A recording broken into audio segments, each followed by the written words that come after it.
All right. Sounds like we're live. You guys having a great build? Yeah? Okay, excellent. Hello, I'm Jeff. What's that? Like the tie? Good, thank you. Howdy, I'm Jeffrey Snover. My talk today is why developers are eating the world. Now, I need to provide some caveats here, right? So this is not a technical building session, technical skill building session. If you came here to learn how to code, this is not the session for you. I'm not insulted if you decide you have a better use of your time at one of those. This is also this is a Jeffrey talk. This is not a Microsoft talk. This is a Jeffrey Snover talk, right? So this is I kind of stepped back and looked at things and said, hey, I think here's what's going on. Now, that's a good thing and a bad thing. Here's the thing you should note. I'm a technical fellow, so sort of they pay me to do this sort of thing, to take a look, see what's important, see where the future's going, and be right in important ways, a pretty high probability of the time. That's sort of the definition of a technical fellow. And so there's lots of speculation here, lots of forward-looking stuff. But I think you will get something out of it. Could be wrong. Your evaluations will tell me. But please, love negative feedback, but don't give me any feedback that says, I was looking to hear something about JavaScript, the latest .NET framework. That's not this talk. All right, so I'll be concrete about what it is we're going to discuss, right? I'm going to discuss software eats the world. What's that about? Forging the fabric of the future. You'll see how I believe that we, developers, are forging the fabric of the future, what that means. I'll talk about there's some issues with that. And then I'll talk about, Microsoft's doing a ton of stuff in this space, give a small set of examples of that, and then get concrete. Okay, how do we address these issues moving forward? Okay, so software eats the world. In 2011, Mark Andreessen wrote an article where he said, software eats the world. How many people have read that? Okay, there's a link here. It's worth reading. It's a very good document. Basically, what he said was, hey, you remember all that hype around the .com, the .com before the crash? The reality is the hype was all correct. Okay, the crash was a timing issue. It was an expectation of when things would happen, but the fundamental assumptions of the .com were correct. He pointed out that it's been 60 years since the computer revolution, 40 years since the microprocessor, 20 years since the internet, and that now these things were combining and being accessible at a global scale. He pointed out how, when he started a company in 2000, to run an internet application was costing him $1,500 a month. No, sorry, $150,000 a month, and that in 2011 it was now just costing him $1,500 a month. So there was this incredible combination of technology, reach of audience, and precipitous drop in prices. And he said, software is eating the world. What the heck does that mean? Well, really, he was talking about two things. One is that software is going to eat traditional businesses, right? So ads were being delivered by Google, music being delivered by iTunes, telephony by Skype, things like that.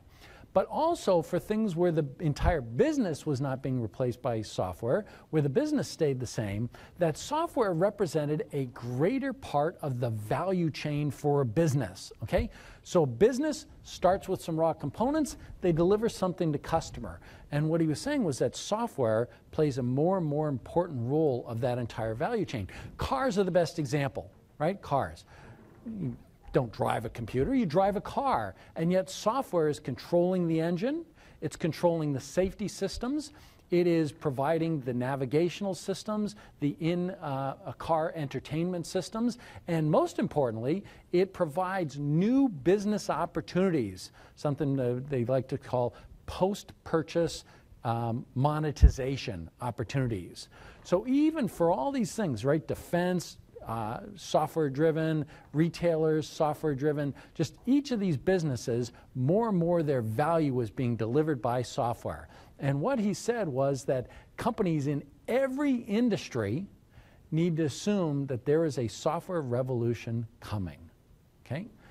So this is a list of the top companies in the world as measured by market share. Okay? This is the same list where those companies that are fundamentally driven by software are now highlighted. Okay? That is incredible, right?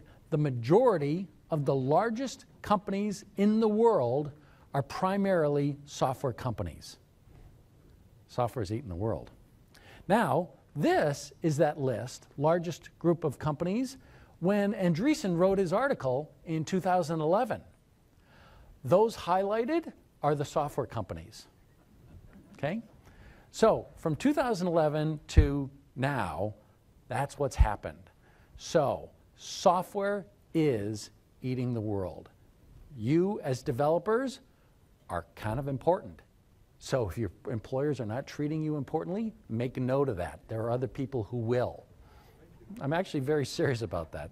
Okay, now, here, one of the companies I did not highlight, but was on that list of top companies, was General Electric. Because General Electric is not currently a primarily software company, but they're trying to be. They have a very large digital transformation effort. If you go to their website, you'll see this. 5 steps driving digital transformation by GE Digital. And look at this. Who's afraid of big bad Uber?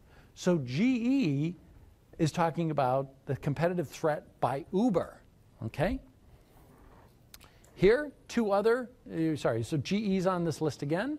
Basically, every company becomes a software company. JP Morgan, another on that list of the top biggest companies that I did not highlight. Jamie Dimon said, Silicon Valley is coming. They're coming for him. We're going to work to make our services as seamless and competitive as theirs, right? So Jamie Dimon's not looking at this traditional competitors saying, oh, maybe Deutsche Bank's going to eat our lunch. Maybe these guys are going to eat lunch. He sees the threat coming from the disruption by software companies, okay? Jeffrey Immelt, another thing. Okay, so a number of great quotes here, but the point to make is that software is eating the world. Software is changing the world. Whether you're a pure software play or you're another play, software is eating the world. By the way, I'm just going to take a step here aside because you're all developers? Happy days? I used to work at companies where we did software, but software was not our primary business, okay? So I worked for Storage Technology. We used to manufacture disk drives. I worked for Digital Equipment or Apollo Computers. We made workstations. I worked for Digital Equipment Corporation, made mini computers and microcomputers. Then I switched and I worked for Tivoli, a pure software company. And from Tivoli, I went to Microsoft, again, pure, largely software company. And I will tell you how I was treated was completely different working in a company where software was a thing from software is the thing, okay? If you are a manager of a company where software isn't the thing, but a thing, you need to be treating your people as though it is your developers, as though software is the thing. The culture's different, the compensation's different, etc. So if you're in this industry where, again, software is not the thing, guess what? You are in the software business. You are in the software business. Microsoft is a competitor for your talent. You better be treating your talent very, very well, your software talent very, very well. Now, talk about forging the fabric of the future. So that's all pretty exciting stuff, right? Ray Kurzweil has this model he calls the law of accelerating returns. It's what we all know, and that is that technology grows upon itself. Okay? It grows exponentially. That is a logarithmic scale. And what it shows here is calculations per second per $1,000. Okay? And what he's saying is, and that's a logarithmic scale, and look what's happening, right? That it just continues to accelerate. Now, we're here, and so that gets us about 1 mouse brain. So for about $1,000, you can get 1 mouse brain's worth of computing. And Andreessen had said, hey, it had been 40 years since the microprocessor. So I thought, well, okay, 40 years, that's a pretty interesting statement. And a number of us will be in the industry for 40 years. So let's see where that brings us to. So this is sort of where we are at 40 years. And so what that is saying is, if Kurzweil's right, and he is, around 40 years from now, for $1,000, we're going to be able to purchase a computer which has the compute capacity of all the current human brains in existence. Okay? Yeah, exactly. Holy shit, that's right. Oops, it's being auto-translated. How does this come out? Anyway, you're bad influenced, my friend. Okay, so let's put that in perspective. That's a big deal. Now, where were we going to be in 40 years? Well, let's talk about where we are today, because it's important to step back, right? We are all so busy with this problem and that problem and the home, et cetera.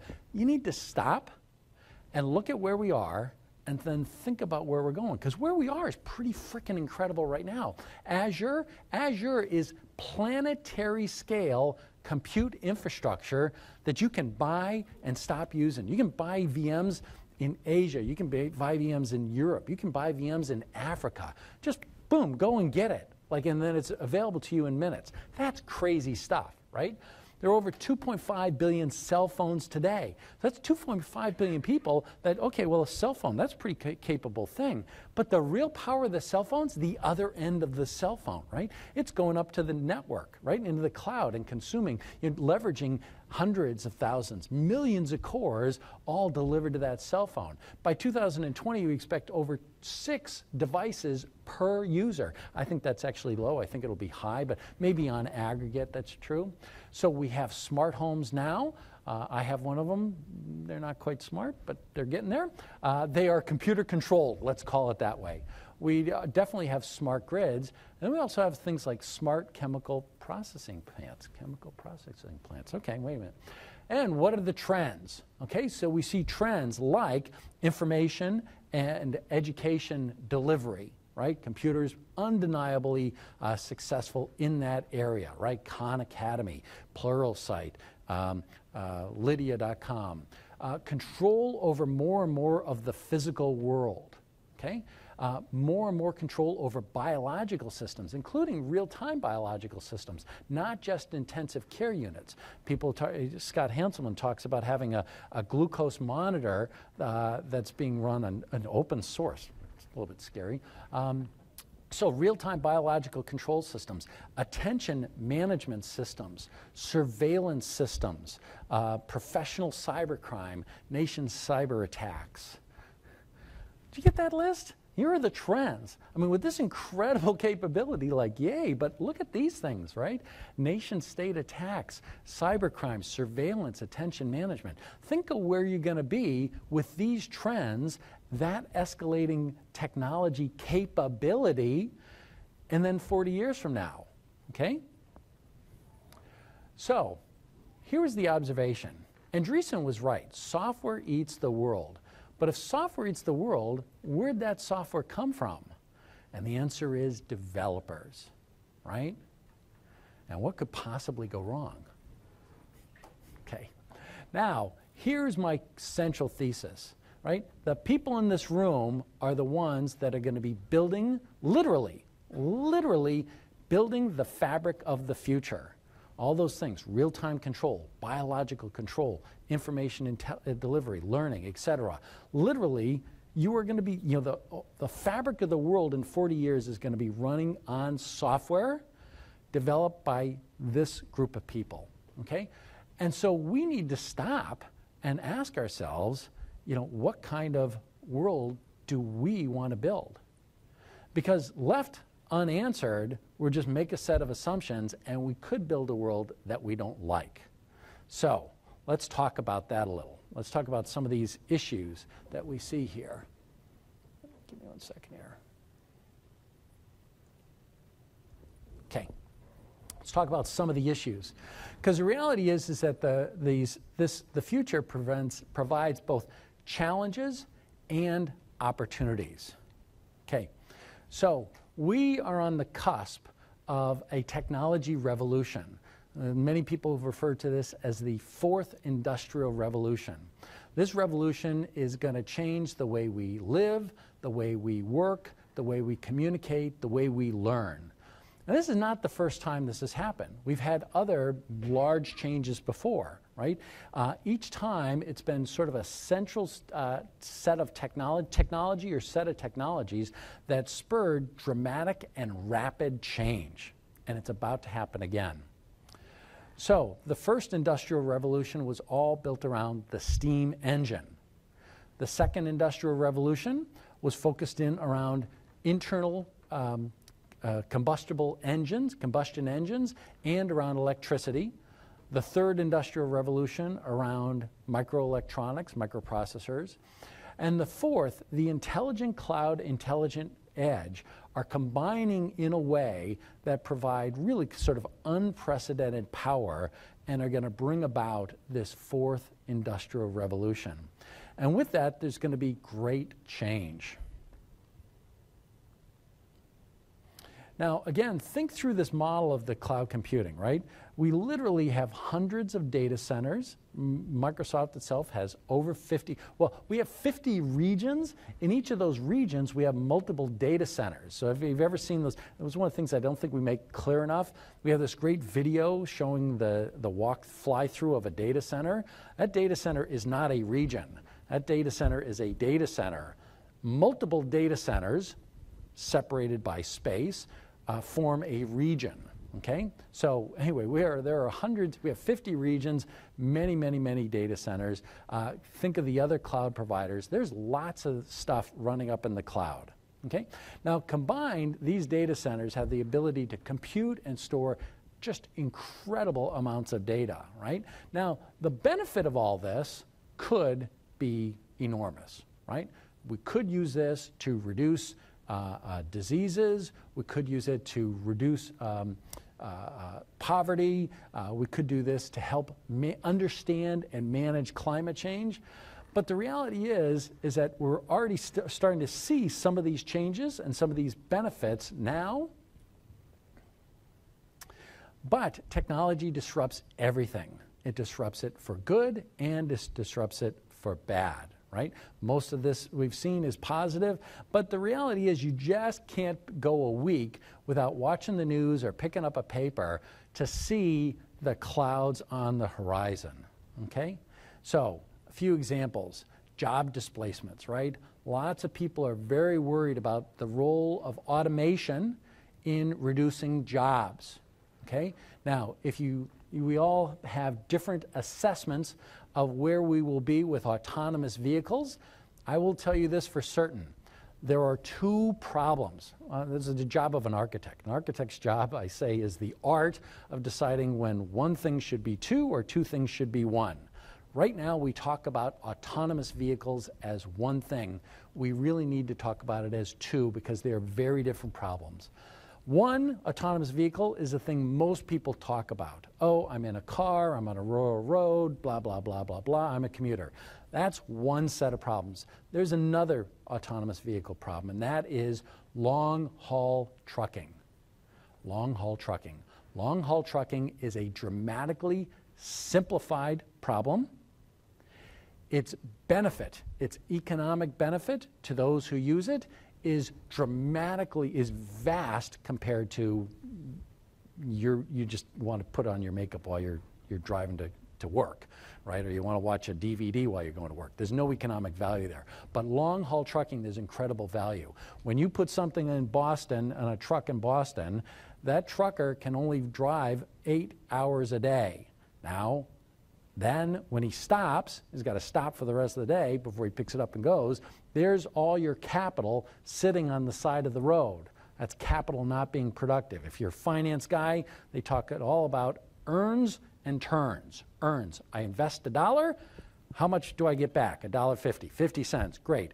Turns. How often do I do that? If I spend $1 and get $1.50 back once a year, that's one turn. If I spend $1 and get $1.50 back once a week, that's 50 turns, 52 turns in a year. That's much better. So if you have capital on the side of the road, you have low turns. You want to be capital productive. So long-haul trucking is going to be successful in, I think, relatively short order. We'll see where. But it is going to have a devastating effect to the millions of long-haul truckers. There are literally millions of them. It is a job most Americans from a wide variety of backgrounds can do, and it is a very good paying job. In addition, those people stop off at these truck stops. They are the engines of the rural economy. Okay? It is going to have substantial effects. Also, the question around community safety. Hey, when are we transparent and we share information with the government? When is that a good thing? We've seen examples where people want that, and then we've seen examples where governments take that and use it for things we're not comfortable with. Income inequality. Is the benefit of the cloud going to include an ever decreasing set of billionaires while the rest of the people are not? Or is it going to be, are the benefits of the cloud going to be shared amongst everyone? And then access, right? The reality is that today over 4 billion people, over 60% of the world's population, are not benefiting from the power of digital transformation. Now here's 4 examples, but again, you just cannot go a week without hearing issues of cybercrime, data privacy issues, real world effects of cyber attacks, etc. So let's draw through a couple examples of opportunities and then also challenges.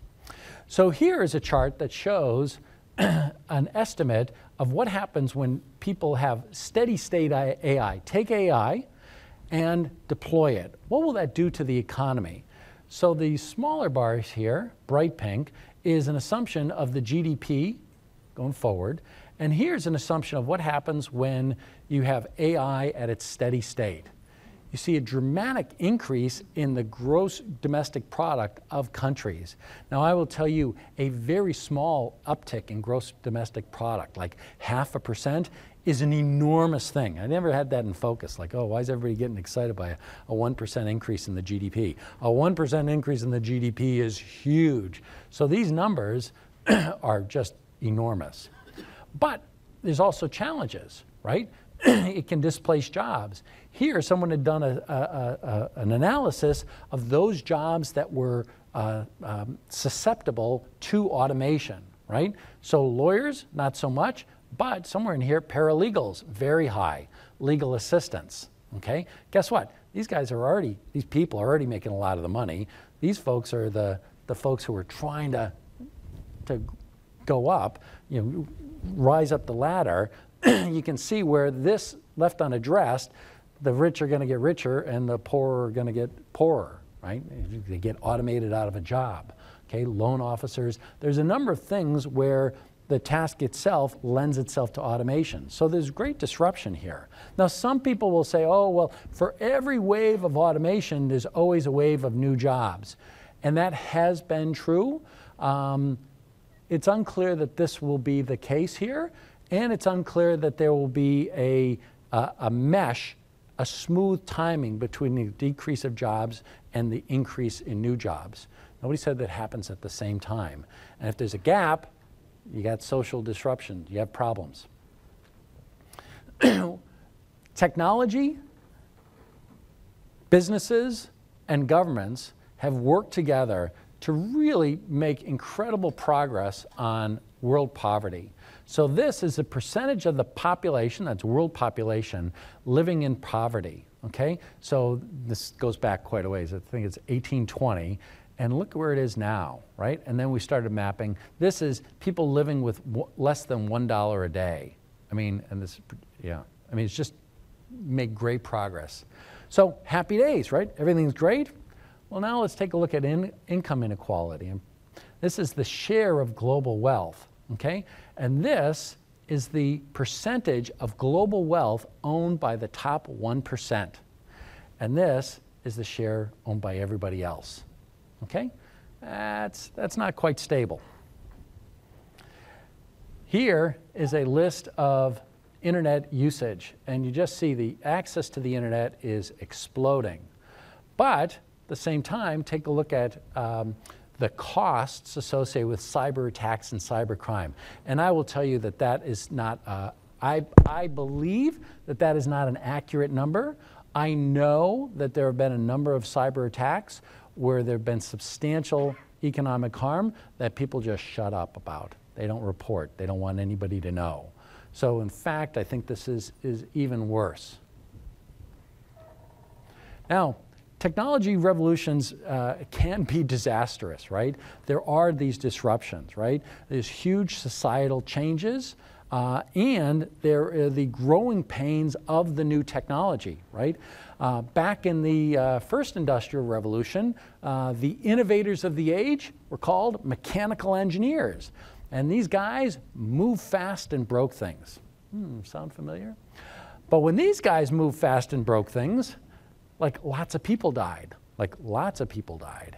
And in fact, the American Society of Mechanical Engineers was formed in response to some of the crises of this new era, where these fast movers were going, you had a bunch of cowboys, a bunch of charlatans, and there was a crisis. And basically the deal between the mechanical engineering society, mechanical engineers and society, that deal was broken, right? And it was not going to work. And so society was either going to change it or the mechanical engineers were going to change it. Mechanical engineers took the initiative, formed the American Society of Mechanical Engineers. They set up standards, they set up safety rules, they set up ethics, and really brought about a change in that industry to make it a technology that could be accepted and was safe for society to do. Now, technology, again, we use it for our business, but it doesn't just change our business. It changes our society, and it changes a wide range of things, right? So when it comes to people, it's changing interpersonal relationships, right? It's breaking barriers of nationality, geography, language. Communities are forming. NGOs, non-governmental groups, are empowered and enabled by technology and in communication. We're also seeing that it's raising issues around the proper role of government. When should government step in? Will regulation kill the golden goose, or will it set down the guidelines to enable free competition, et cetera? A lot of people have a knee-jerk reaction to regulation, and there's a lot of reason for that, right? Often, sometimes these people regulate things that they don't understand and can have negative effects. But I will tell you that the regulation of standards, weights, and procedures has been a universal good thing. When you tried to sell corn by the bushel, and you tried to sell it by the pound, and you tried to sell it by the glacha, it's like, what? What does that mean? And now when we say, hey, here's how we sell things, pounds, and this is what a pound is.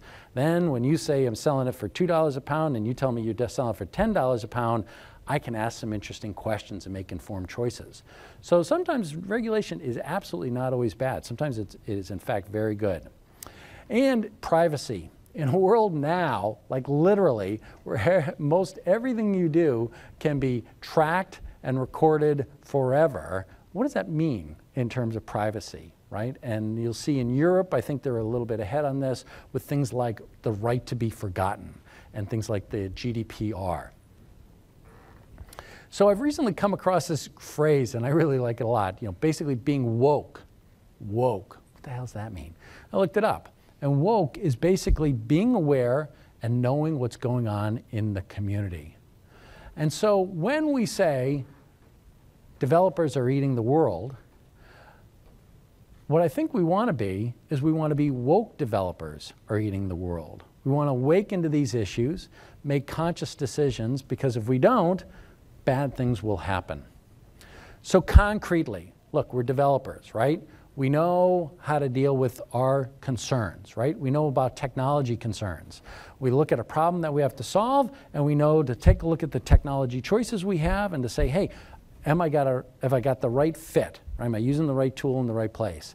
Am I doing this am I building a lot of undue technical debt? Those are things that are all in our wheelhouse. We got lots of talks about that here. You'll get better at it, et cetera. But I'll also tell you that the folks that are very successful in their companies are the ones that are also able to address these issues, right? Business issues. Hey, this technology, it's great, but is it the right business strategy? Is it going to help, the way I think of it is you have to benefit the customers, and that benefits the company, and then it benefits you. If you're just focused in on technology and you're not thinking about the customers and the business, you're one type of developer. If you're a type of developer who's focused in on the technology and making sure that that technology drives the business and makes your customers successful, you're a much more valuable developer. But what I'm saying is that going forward, we need to incorporate this.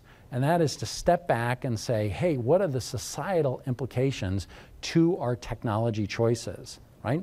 So is this legal? Is it ethical? Are there users that are being excluded? And does this improve the lives of our users?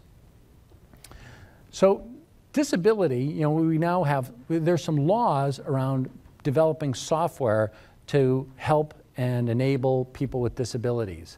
And in the past, we used to think about disabilities as a health condition. But really, that model of thinking is going away. And I make the point that addressing these accessibility issues is good. It is good for our society. It is good for those less fortunate than ourselves. And it is good for our business. And that's this enhanced understanding of disability. Because disability is sometimes a health condition. For example, with touch, somebody might not have all their limbs. But it's also situational, right? A temporal issue, right? Someone might have a broken arm and they can only use one arm. There are more of those people than people who have lost an arm. But then there's also situational, right? A new parent or someone holding a baby or carrying something in one arm. They only have access to one arm, okay? The solution you provide for one helps enable the other scenarios as well. Sight, the same thing. There are blind people, but then there are people with cataracts, right? There's this thing called the American baby boom, right? Those baby boomers, guess what? They're getting old. Guess what? When you get old, your eyes go to hell. A bunch of those people are going to have cataracts. Here's the question. Do you want them to not be your customer, or do you want them to still get benefit from your products and you get the monetization from their usage? You got to pay attention to those people because there's a whole wave of them coming. But then think through distracted drivers, right? You don't want the customer, if your user interface requires someone to be looking at it, that means it can't be used by a driver, okay? So you want to think through, hey, how can I deliver my value in a way that helps blind people, help people with cataracts, and help with distracted drivers? So again, I want to nail this point. Addressing your software, accommodating your software to the needs of people with varied abilities is not only the right thing to do, it is the right thing to do for your business. And software really is too important to forget about ethics. And this is that point I was trying to make before. If as a profession we don't clean up our act and get our act together, we will get controlled. Just as the deal the mechanical engineers had with society was broken when their practices, etc., led to explosions and death, and it was a choice. They were either going to regulate themselves or they were going to be regulated externally. I think the same thing is going to happen to us, right? Cyber attacks against the power grid. Hello, McFly? Think about this stuff. This is important stuff. Software-controlled chemical processing plants. We got to do a better job, my friends. So as you do this, you think through some of these issues, right? When in doubt, you just focus your solutions that amplify human dignity. And that sounds kind of fluffy, kind of light and airy, but in fact, it's actually a really good thing. At Digital, I used to work for Digital, I mentioned that earlier, and at Digital, we had a culture, and it was summed up of a single phrase: do the right thing. And I remember joining Digital, and I was like, what the heck are you talking about, do the right thing? How's that actionable? How does that tell me whether I should do this or that and that? And the answer was, do the right thing. And the genius of Ken Olsen was he understood that within each of us, we have an innate moral sense. And we're not stupid, right? We know that there's a business here and a customer that needs to be satisfied. And he trusted each of us as individuals to say, hey, when you are in a dilemma, do the right thing. That we would figure it out and we would do the right thing.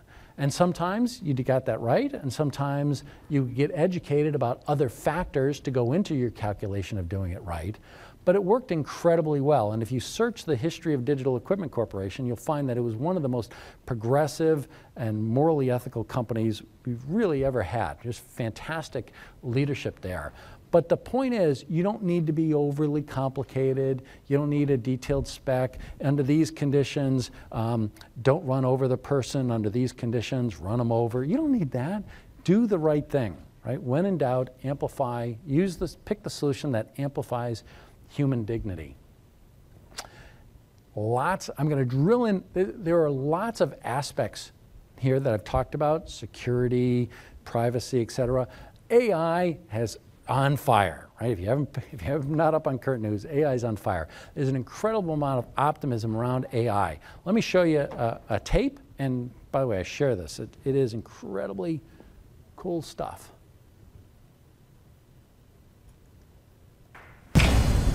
Innovation is not just a word, it's an action. With artificial intelligence, we are not crawling or walking or running, we are flying today. Microsoft AI helps an architect bring history back to life. He doesn't see data, he sees fragments of our past. This is now. Artificial intelligence helps farmers grow more food with less resources. She's not collecting information, she's feeding a growing population without wrecking the planet. This is real. An engineer explores how AI could help the deaf see sound. She's not looking at obstacles, she's staring down opportunity. Innovation doesn't see the possibility of tomorrow, it creates tomorrow.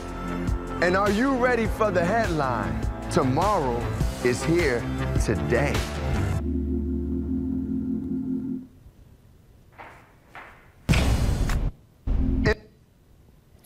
Yeah, very exciting stuff. Let me just make sure. Yeah. Give enough for time and resources, I'll figure this out. Great. So there's indeed, what do you talk about? AI for advancing culture, advancing crops, feeding people, reducing planetary impact, AI to provide value and functions to a wider range of people. All these things are true. It's very impressive stuff. It's very important stuff. And the very same technology is killing people. Like, not maybe, not theoretically, like literally killing people, okay? AI, you just see a suite of challenges, right? Whether it was the Google image recognition, which identified African Americans as gorillas, oh my Lord, to gender biases. Microsoft had an experiment in AI, a chatbot. Within hours, this thing was a racist, fascist, Nazi, horrible, like the worst of humanity out there on the internet. It was just a disaster, okay? So AI, incredibly powerful, but also problematic. And here's the thing you should understand. When I discussed Digital Equipment Corporation, what I said was that Ken Olsen understood and believed in the innate moral compass of each individual. Okay? And the reality is that each of us as humans have both an internal innate moral compass and a learned moral compass. Okay? Different societies have different morals associated with certain areas, but there are some universals. Now, it turns out that I said most humans have an innate moral compass. Not all. Not everyone does. There's a group of people that have no social empathy. And there's a word for such people, and they're called psychopaths. Okay? They're psychopaths. They have no moral empathy. Now, not all psychopaths are bad. That's a strange statement, but work with me. It's true. Not all psychopaths are bad. Some psychopaths are. We hear about them all the time. But in some circumstances, psychopathy is actually a benefit. Think through the scenario of childhood oncology. Okay? If you had a person in that job with very high social empathy, the tragedy of that field would crush them very, very quickly. A certain level of psychopathy helps with those people who can just take a look at the situation, look at the things, and prescribe a set of facts without being overly involved and overly letting their emotions overcome them. So psychopathy has its benefits. And here's the thing you need to understand. Artificial intelligence is psychopathic. There is no innate moral compass to artificial intelligence. It is only the things that we teach it, okay? So that's why training is so important. In fact, whenever you hear the term artificial intelligence, I want you to think psychopathic intelligence. And again, psychopathy is not always bad. It's often very, very good. But there's a set of things that you'll want it to do, and there's a set of things you won't want it to do, and rarely will you want to turn your back on it, okay? So you got to walk into this with your eyes wide open. Artificial intelligence is psychopathic intelligence. We see this a lot when it comes to AI and bias, okay? Now, how many people here have participated in an unconscious bias training? Oh, wow, that's good. I encourage you to do it. We are forced to do that at Microsoft, and when I saw that on my calendar, I was like, oh, man, I am so busy. Why are they sending me to this? I went to that, and it was like, oh, wow. It was very enlightening. And we have a great blog on this here. There's a link here to talk about the different types of bias, right? The data set bias, right? So why did that Uber car run down a person? It turns out that that model had not been trained against bicycles, and that the sensors that they use, basically the spokes of a wheel look like noise to those sensors. So it was trained against data that didn't see that, okay? Well, that's the current hypothesis. But depending upon what you fuel that engine and teach it, that's the only things that it's going to learn. And so that's why a bunch of facial recognition stuff works great for people like me, white American, North Americans, right? People of different ethnicities, you'll see the error rates start to increase, right? And it's a function of what data did you feed it, okay? There are association biases. Geez, I feed it this data, and lo and behold, all the doctors are men and all the nurses are women, right? AI doesn't know anything. It knows nothing. They're just going to say, oh, you fed me this data, therefore, a woman doctor, that does not compute. So there's all sorts of intrinsic biases here. This is a real problem, and I encourage you to get educated on it. Now, AI will cause harm. It will cause harm. Full stop. We've already seen it, right? Car runs over a person, kills them. There are a lot of problems here. First is the technology is new. It's growing all the time, but it is in its childhood. The second is there are amoral applications. Now, by the way, let me step back on this model. So think through this, right? You got a lot of flavors of AI, but in terms of machine learning, how does that work? The answer is somebody produces a machine learning engine. That done? No. It's continually updated. Okay, so that AI engine's continually updated. Then somebody takes data, cases, and they teach the AI engine. Okay, so of the entirety of the world, you take a subset of that and you feed it to this engine. It somehow learns something. I will tell you this, you cannot tell what it's learning, full stop. You can't. You can't. Then someone's going to take a new case, present it to this engine, and a decision will be made. And someone's going to get killed. Now, who's to blame? Who's to blame? And I will tell you that it is pretty close to, people will differ on this point. It'll be either virtually impossible or metaphysically impossible. I'm on the metaphysically impossible page. I believe that it will be metaphysically impossible to ascribe blame to that effect because the engine is continually updating. We don't really know the process by which this engine takes this data and forms a model. I mean, as crazy as that sounds, it is true. We do not know how this works. And then when we match it, we don't really know what it is about that new data that made it make a decision. You will not be able to know, and somebody's going to get hurt. And the challenge with this is that if we don't get ahead of this, the societal backlash could hurt everyone. Now, someone will say, oh, an autonomous car killed somebody. We can't have autonomous cars killing people. Well, yeah, that's true. Bad thing. On the other hand, I truly believe that when we get this technology worked out, the number of people killed by autonomous cars will be dramatically lower than the number of people killed by cars driven by you people, right? You're distracted, you're looking at your phone, the kids are yelling at you, you're thinking about that review you just had or the bad fight you had with your spouse, it's dark, etc. People kill a lot of people driving cars. And I believe that with autonomous cars, there'll be fewer people that are died. They will die, but there'll be fewer. And so the point is that, well, if society looks at this and says, wait a second, you just built an autonomous car and you killed this person. Why? And we say, dude, it's technology. You don't know. That is not going to work. Right? They're going to say, what the hell? What? Are you serious? And they're going to shut that down. And as a result, if that happens, more people will die. So we need a better answer. And these are hard problems. By the way, here's the net of it. I'm drilling in. The net of it is we as a group need to think about these hard problems and address them. And the good thing is that we've got some prior art. And in particular, there's things like the Underwriters Lab and the vaccine court. And I think that these provide very good models. Okay?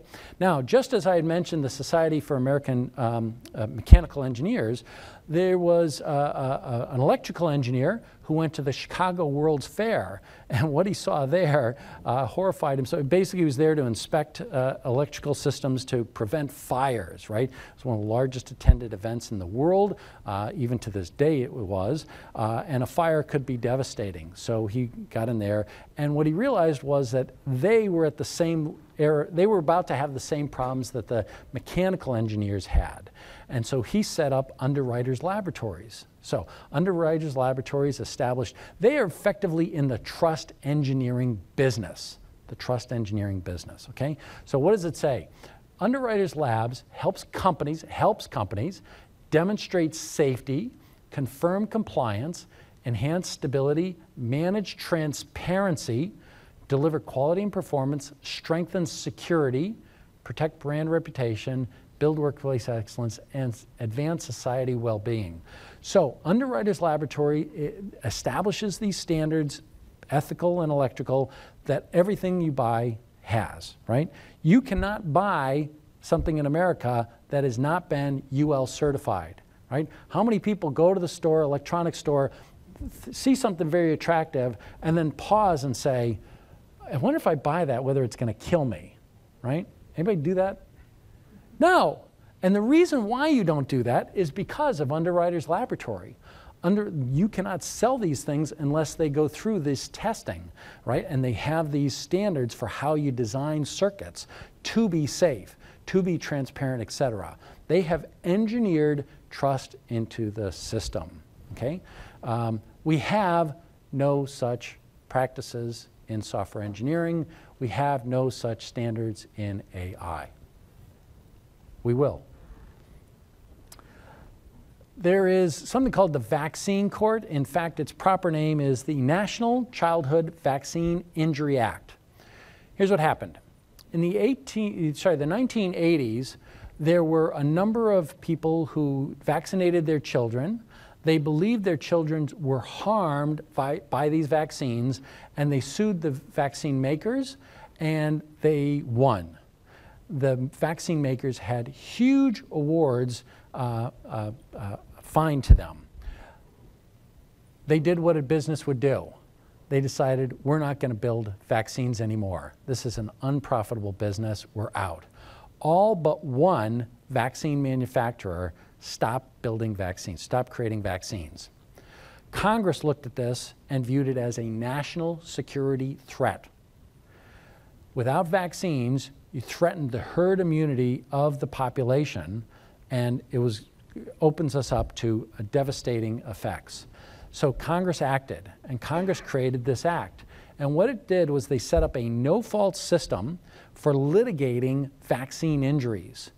Now, if you vaccinate your child and there's some harm and you want to sue, you may not sue the maker of that vaccine. You take your claim to the vaccine court. The vaccine court has a different burden of proof. It is very favorably disposed to the plaintiffs, okay? But it is a different standard of proof specifically designed in this area. And then when they have awards, they are well-defined awards, not unlimited awards, okay? So they're very friendly to the plaintiffs. And then the costs of the awards are paid out of a fund, which is funds which are collected on each vaccine. So here's an example where society said, we believe the science all indicates that vaccines are unambiguously good, they're unambiguously beneficial to society, and yet we also know that people's biology we don't really fully understand, and that there could be cases where something that is almost universally beneficial to everyone, 99.999, pick your number of nines, beneficial to everyone, in the edge cases could harm someone. So we are just going to say we're going to have a system for dealing with that. We're going to manage that risk in a way that takes care of them, but allows progress to continue forward. And that's why we have a healthy vaccine world today. Okay? So I believe something like this needs to happen for artificial intelligence, right? Where we say, as a society, autonomous cars, we know people are going to get killed by autonomous cars. If you build an autonomous car according to these set of principles, according to these safety standards, et cetera, then there should be a compensation program to deal with those cases. Because otherwise, a death could lead to astronomical payouts, which could dampen progress. Dampening progress could then kill more people by having more people still drive their cars. So what is Microsoft doing? Microsoft is doing an incredible amount in this area. It's one of the things I like the most about Microsoft. We've got a president, Brad Smith, who's incredibly active in this stuff and just doing a great job. I think you heard Satya today mention that when it came to that protecting, balancing the governmental right to information or demand for information against our customers' privacy, we have sued the U.S. government 4 times and gone to the Supreme Court on one of those cases to protect our users. Microsoft is very active in this. I'm going to talk about just a couple examples. This was our original mission statement, right? Look at that suave guy there. Our mission was a computer on every desk and in every home running Microsoft software. There are 2 things I want you to note here. First is it's focused in on what? Technology. And then who? Us. This is our new mission statement: to empower every person in every organization on the planet to achieve more.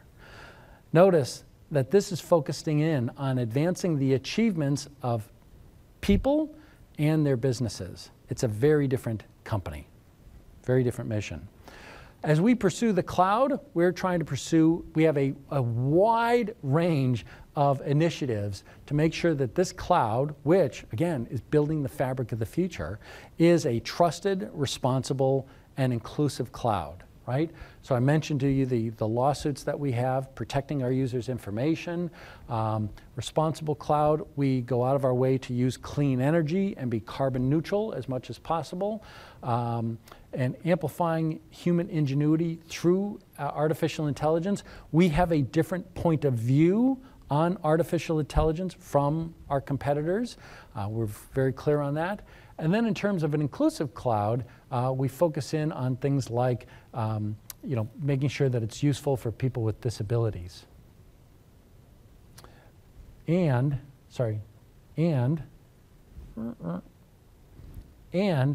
that it is affordable and ubiquitous broadband access. Now that's one of the areas I want to drill in on.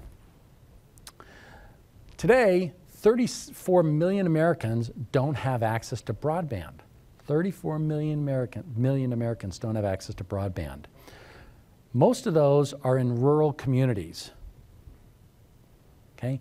This is a map of broadband access. Look, American political system is seen, there's a lot of turmoil in our system. A lot of it comes because people in what are referred to as the flyover states are not fully participating in the benefits of our digital society, okay? And they feel that and they aren't. So, Microsoft has a clear goal to try and help with this. We want to close the rural broadband gap within 5 years. So let me show you a video of this Microsoft Rural Airband Initiative.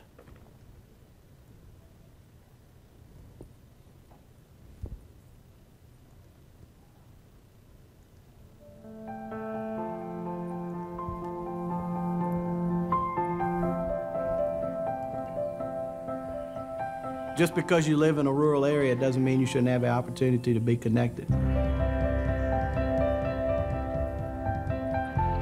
That was about, I'd say, 9th grade year is when I began taking college classes through dual enrollment. And that requires that you upload papers and assignments to the college as well as to the high school. The internet was terrible at home, so I would have to do my assignments really early, like a whole month early. He had to submit a lot of his paperwork. It's just gonna sit there and just spin and spin and spin. You know that the deadline's coming, and you know you need more research, and you know it's not enough. It's a struggle.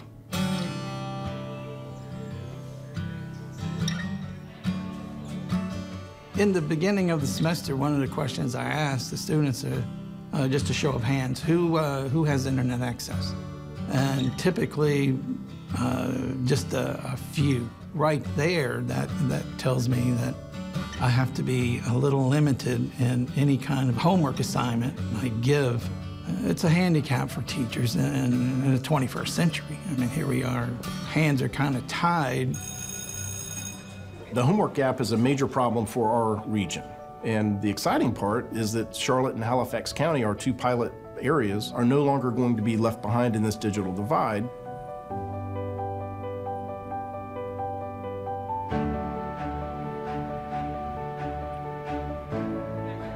TV white space is a new technology that the FCC has allowed vendors to transmit broadband connections wirelessly over previously unused airwaves. Rural markets specifically, it is critical to have access to that lower band spectrum that allows internet providers to serve that last mile affordably. The goal is by fall to have about 250 connected, and we're hoping to have 1,000 families connected soon after that. It's going to open the doors to economic development and allow the people in our area to have access to a world-class education. It was a dramatic increase in productiveness and efficiency. Dylan has a small antenna at his home, which is connected to a TV white space device, turns on his laptop, connects via Wi-Fi. I don't know the tech side. All I know is it works. Now that I have TV white space internet, I can use the cloud, and my grade actually shot up going forward with TV white space. I got high B's and A's. This is where I grew up and I love it. I'm a country girl. Just train our kids so they can stay home and have that knowledge, and then they can bring it back here so that our community can grow. TV white space held up very well with my college application. Once I graduate, I'll be going to attend Old Dominion University in the fall, studying computer science. And I'm very excited to go.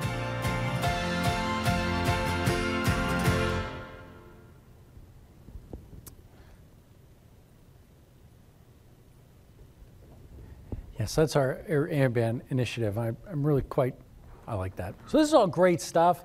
But at the end of the day, you know, you go to these conferences and you hear about digital transformation and all this wonderful stuff. And I don't know about you, but often you get back and you're like, oh, but what do I do with that?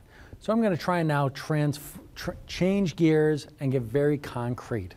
How do we take this stuff? How do we move forward? And the first is to acknowledge, right? Acknowledge that we have an evolving dilemma. Notice I did not say the word problem. These are not problems, these are dilemmas.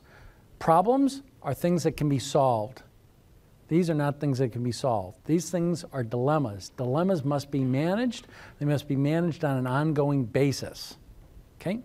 We got to be recognize that we are responsible for our moral acts of ourselves and of our products. And we want to shift our focus from this bad idea of like, the only thing we can do is to maximize shareholder value. That is wrong. Some people believe that that is, in fact, a legal requirement. That is absolutely wrong. This is one of the most destructive thoughts that's infiltrated our society, that our only goal is to maximize shareholder value. It's wrong, wrong, wrong. We have stakeholders, and we are stakeholders in our society, and if we don't recognize that responsibility, society will change the deal for us. Got to lean in, right? Educate yourself on these issues. There's a ton of them. And then participate, whether it's in the industry, whether it's social or political process. I believe that there will be regulations required between now and the next 40 years. There's no doubt about that. If people like you are not involved in that process, that could be bad regulations, right? So you want to be involved in that. And then engineer. Guess what? We are engineers. So how do we solve this problem? We use our engineering skills, right?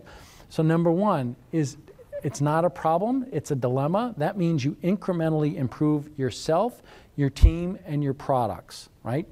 It's not just one thing. You got to do this incrementally. And then two is you build systems that find and address problems. Now, Robert Gates, Defense Secretary Gates, worked under George Bush. When Obama came in, he said, "You're a rock star. I want you to continue on in my administration." When he did that, all the cabinet secretaries got together, and they're all, "Oh, this is great. This is great. We're secretaries of the cabinet, all this." And they asked Robert, he said, "Hey, what advice would you give to us?" And he told them this. He said, "Recognize that at any given, at this very moment, you have people in your environment, in your departments, that are doing something that's illegal, improper, or if you found out about it, would just piss you off." And he said, don't have any drama around this. Don't hide it. Don't be embarrassed. What you need to do is to have mechanisms to find those people and manage them before they can do much harm. That's engineering, right? That's engineering. Don't hide the problem. Don't pretend it doesn't there. Don't sweep it under the rugs. Have a system, find the problem, fix the problem. So, guess what? There's a model for this. It's called DevOps, right? In the past, right, software, no, seriously, in the past, software development was really this sort of semi-organized craftsmanship that somehow got out the door. And what DevOps is doing is it's really transforming that, right? And so in the past, we had a group of developers. They'd focus in on developing, testing, maintaining code, and then they'd toss it over this wall to the operations people, who would then be responsible for trying to deploy it, keep it up and running, et cetera. And this tossing stuff over the wall, where each group thought that they were rock stars and that other team were a bunch of losers, was the problem, right? And so I call that the chasm of despair. It's not a wall, it's a chasm of despair. This is bad, bad, bad stuff, right? And so what DevOps does, did you see what I did there? Took the blue and the red and made it purple. Here you got merged teams, right? Merged teams with joint responsibility doing all of these things together. Now, great stuff. We got lots of talks about DevOps, but here's what I want to get to. The whole point about DevOps is, in this context, is the transformation from a semi-organized craftsmanship into a process, right? My joke is, anybody been to a DevOps conference? Okay, so you go to a DevOps conference and there's some inordinate amount of time with people arguing about what DevOps is and what DevOps isn't, right? Those conversations go nowhere, trust me. But in my mind, DevOps is really only two things. It is one, do your work in small batches more frequently so you can learn. And number two, stop being a jerk to your coworkers. That's really all it is. I'm serious. Now, this do work in small batches more frequently. There's a theory behind it. And Sam Guggenheimer calls this the law of the thirds. And that is, the job here is to listen to the customers, have a hypothesis about what's going to move the needle, or have some measurement, customer value, ethics, inclusion, whatever. Have some measurement, have a hypothesis for how to improve that measurement, act upon that, remeasure. If that, one of three things is going to be the case. Your measurement got improved, your measurement got worse, or it didn't change. If it improved, happy days, beer all around. If it got worse, back that thing out. Now again, if you back it out, that's one of the processes. You don't want to have invested 3 years. You want to have invested, 3 days to back it out. And if it doesn't make any change, do whatever. And then what you do is you do it again and again and again and again and again, right? So this is process engineering, okay? Now, that is literally the task. This is how we take these big, airy ideas and turn it into deliverables, and it's process engineering. I started my career as a process engineer at Storage Technology, building disk drives. Here's how you do it. You have you define a repeatable set of steps, and you measure the outcomes of those steps. You don't just say, hey, everybody, let's build some disk drives. Like, no, you take this part, and you do this to it, and you give it to him, you do this to it, okay, you have defined those. Then you make those steps smaller, and you do them faster. You automate as many of these steps as you can, and then you modify the steps. You modify the steps to optimize the outcomes. So you make a modification, and then you see if it happened, if it improved things, and if it did, keep doing it. If it didn't, undo it.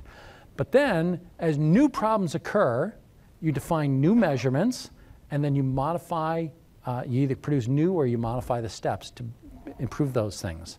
And then what you want to do is, unless you have exactly one product, you want to support this idea of guilds. Guilds are people who are very interested in a topic: security, artificial intelligence, ethics. And then they work together to learn from each other and act as a common resource for all your projects. And then just as if you're a software person, if you work in software, almost assuredly we do, hopefully you do too, have a process by which you have continuous patent reviews. Hey, we've done a bunch of innovation, what things should we be patenting? Well, that same model of can be applied to continuous security reviews, continuous accessibility, ethical, privacy, and social justice reviews. Engineer these things into your processes. Try and determine measurements, try and determine steps, engineer them in. So that is what we do as a collective, but what do I do? What do I do going forward? Whenever you want to change your behavior, it's best to try and do it in this way. So, oh, I should do this. No, that doesn't really stick. What sticks is when you can formulate a change that you want in terms of when and then. When some situation arises, then I do this. Just turns out it's easier for you to remember. It's easier for you to act upon. So personally, how do you do this? A series of when-thens. When you design software, then ensure you're thinking about inclusion and diversity. When you're buying products, then pick the vendors that are committed to cybersecurity. Not all are. Not all are. Don't buy products from people who are not committed to cybersecurity. It will not work and it will not end well. When hanging out with coworkers, talk about these issues. When looking for a job, pick a company aligned with your morals. Take responsibility. And lastly, most importantly, when you're dying, make sure that you've left the world a better place. Right? Jeffrey Snover is the chief data scientist at Facebook. And when he left, he said that the greatest minds of our generation are spent trying to convince someone to click on an ad for something they don't need. That sucks. And so here's the question. On your deathbed, do you want the people around your coffin to be saying, oh, you know, Mary, she got 100,000 people to buy a garden hose they didn't need? Right? At the end of the day, people will remember you. Make a set of choices that again, leave the world in a better place. So that's it for my talk. I hope this was a good use of your time. Got a time for a few questions, but please use the microphones.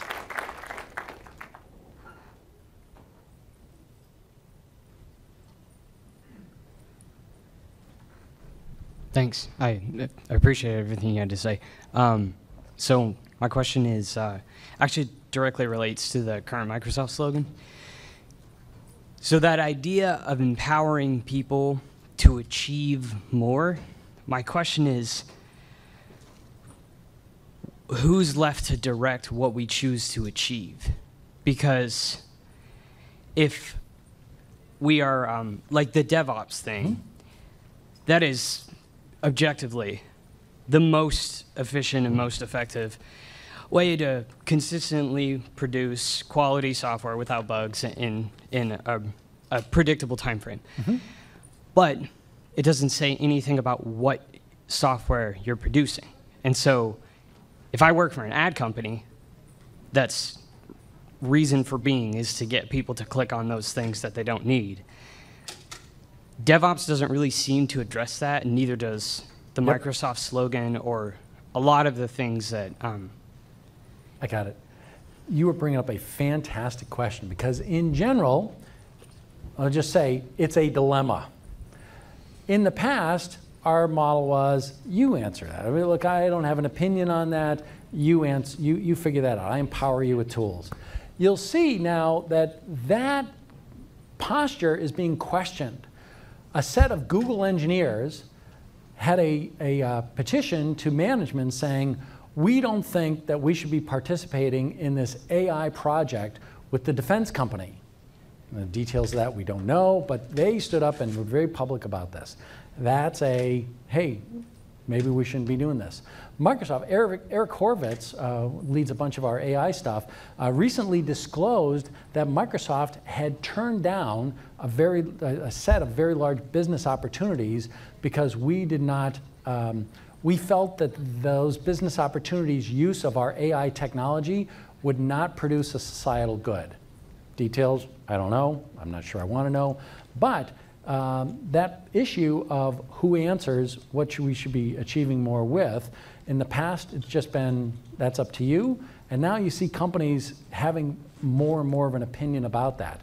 Watch that space. I think it's one of those things that, again, will evolve over time. Got time for one more question.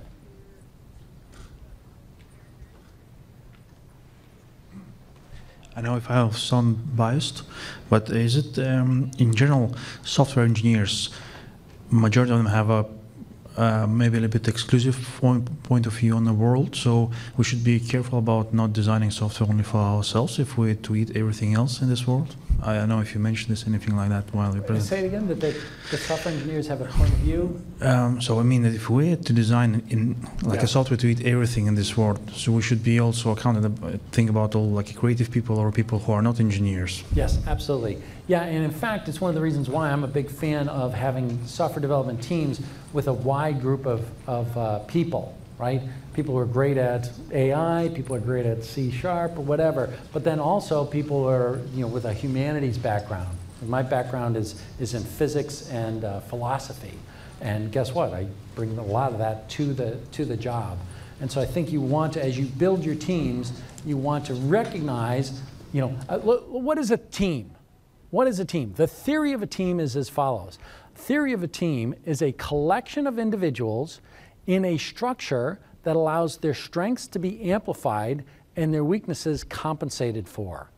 So it's not a problem that you say, oh, well, I got this, say we have people who are autistic and they're great programmers, but they have, they have a certain point of view. And it turns out that we had one guy who's a red teamer on a security team, and that was great. He says, you all think of the world this way. I don't view the world that way, and that helps me find vulnerabilities in our software. So what you want to do is you want to compose a team of differently abled people so that, and then figure out when to listen to who for those aspects. Anyway, there's a lot of topics here. I hope this was useful use of your time, and thank you very much. I hope you have a great build.